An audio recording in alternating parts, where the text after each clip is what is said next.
Letov was clever. Here, at his headquarters at Moshi railway station, he thought through the idea of depriving Britain of manpower in Europe by opening up the war in Africa. The question was, could we, with our small forces, prevent considerable numbers of the enemy from intervening in Europe, or inflict substantial damage on their armaments and troops? I strongly believed that we could.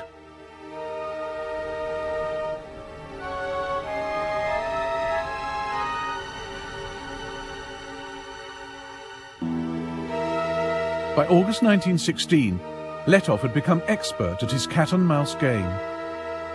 Von Letov is slippery and is not going to be caught by maneuver. He knows the country better than we do. I think we're in for an expensive hide-and-seek, and von Letov will still be cuckooing somewhere in tropical Africa when the ceasefire goes. Smuts has cost Britain many hundreds of lives and many millions of pounds.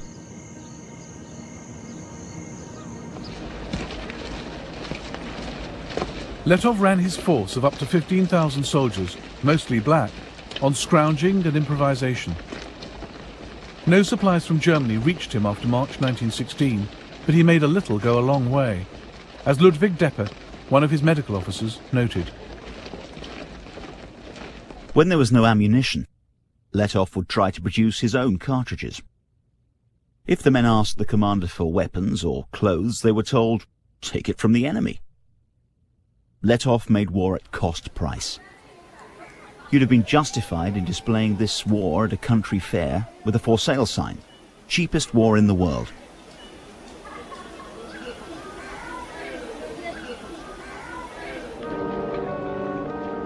Yanni Smuts had 5 times Letov's force and resources to match.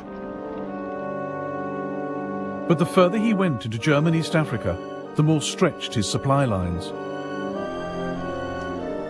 And he reckoned without the killer tsetse fly.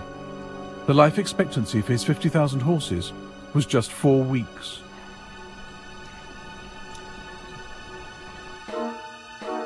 Torrential rain, mud, dust and boiling heat further slowed his progress.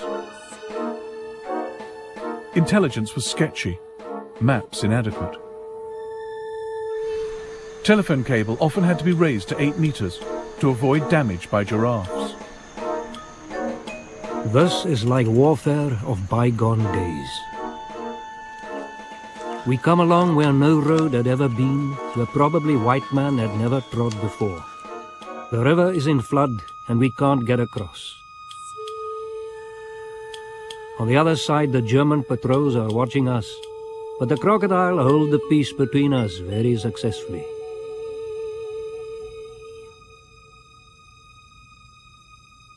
Letov played with Smuts, refusing to fight, slipping away, luring him deeper into Africa. As they went, they spread the war's grief and destruction, dragging in more and more of the people of Africa.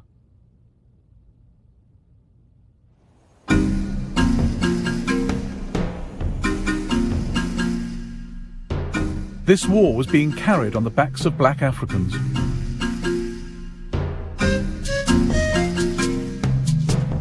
For the Letov campaign alone, the British recruited over 1 million black porters. 1 in 5 died from malnutrition and disease, death rates comparable with those on the Western Front. They endured their ordeal quietly. They only had duties and hardly any rights. They tumbled into the splashing mud with their heavy loads and were then ruthlessly forced to move on and catch up.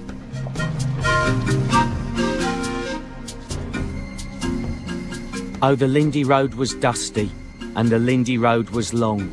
But the chap what did the hardest graft, who could not do but wrong, was the Cavarondo porter, with his Cavarondo song. It was, "Come here, porter." It was, "Amera, here, get." And Amera didn't grumble. He simply did his bit.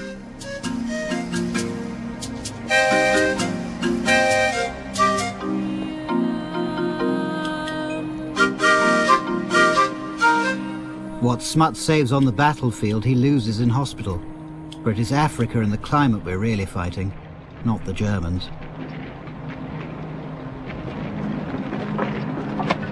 Out of 20,000 South Africans, over half were invalided home by the beginning of 1917. They were replaced by black troops from Nigeria and Ghana. Recruitment of blacks soared in East Africa as well. Over the course of the war, the King's African Rifles rose from 3,000 men to 35,000. Fuloliani Longwe spoke for many black soldiers. Think of yourself buried in a hole with only your head and hands outside, holding a gun, death smelling all over the place. Listen to the sound of exploding bombs and machine guns, smoke all over, and the vegetation burnt, and of course deforested. Watch your relatives getting killed, crying, finally dead. These things we did, experienced, and saw. Letov survived undefeated to the very end, marching triumphantly through Berlin in 1919.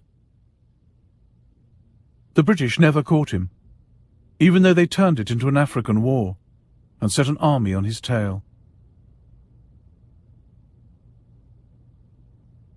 But Britain and France had such reserves of manpower in their colonies that from 1914 they shipped them to Europe.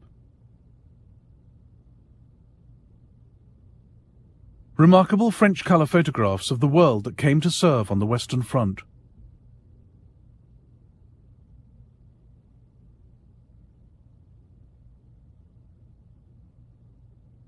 French General Charles Mangin had calculated that France could raise up to 300,000 from her empire for Europe. No one believed him. But in fact, they mobilized double that number.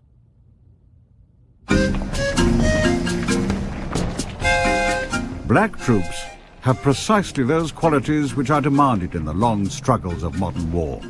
Endurance, tenacity, the instinct for combat, the absence of nervousness, and an incomparable power of shock. Not only do they enjoy danger, a life of adventure, but they are also essentially disciplinable.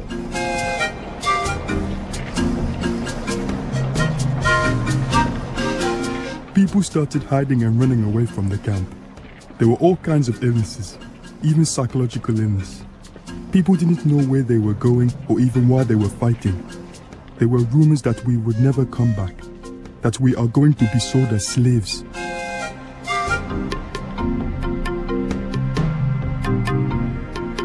India provided Britain with 1.75 million men in the war. They'd been thrown into some of the toughest fighting from the start.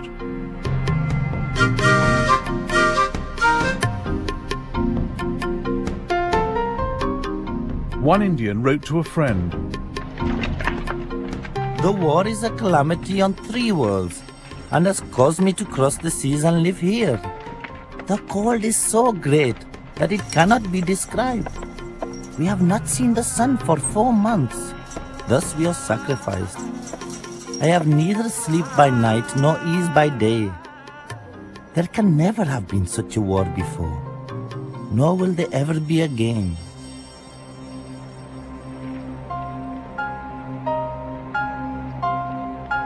Some men, like Jason Jingo, used to the habitual racism of colonial rule, returned home with greater self-esteem.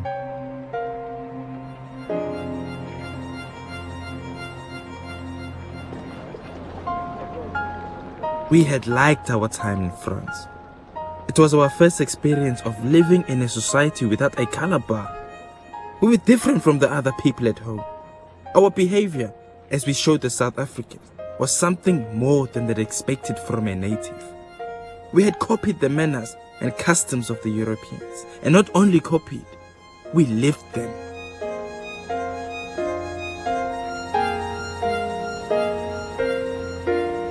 But it wasn't the same Africa Jason Jingo and the other survivors came back to after the war.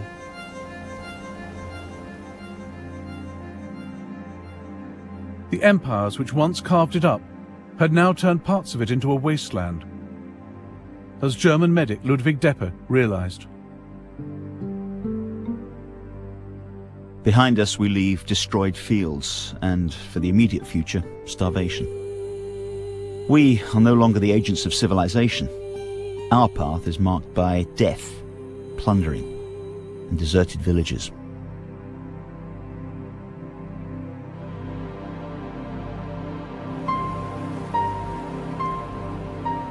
It would be years before African nationalism took off, but a few had begun the journey. In 1914, John Chilembwe challenged the basis of the war and Africa's place in it. And his words would haunt colonial officials for years to come. Let the rich men, bankers, titled men, storekeepers, farmers, and landlords go to war and get shot. Instead, the poor Africans who have nothing to own in this present world, who in death leave only a long line of widows and orphans in utter want and dire distress, are invited to die for a cause which is not theirs.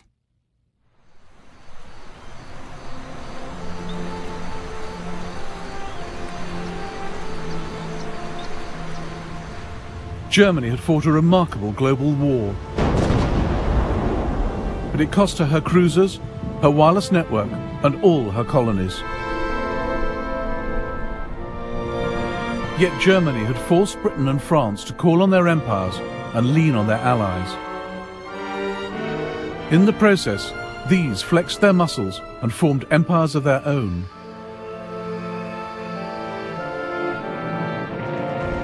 The First World War saw the last scramble for Africa. And the ideas the Kaiser had so hated, land grabbing, avarice and capitalism, had in fact been spread wider. For the moment, imperialism looked more successful than it had ever been.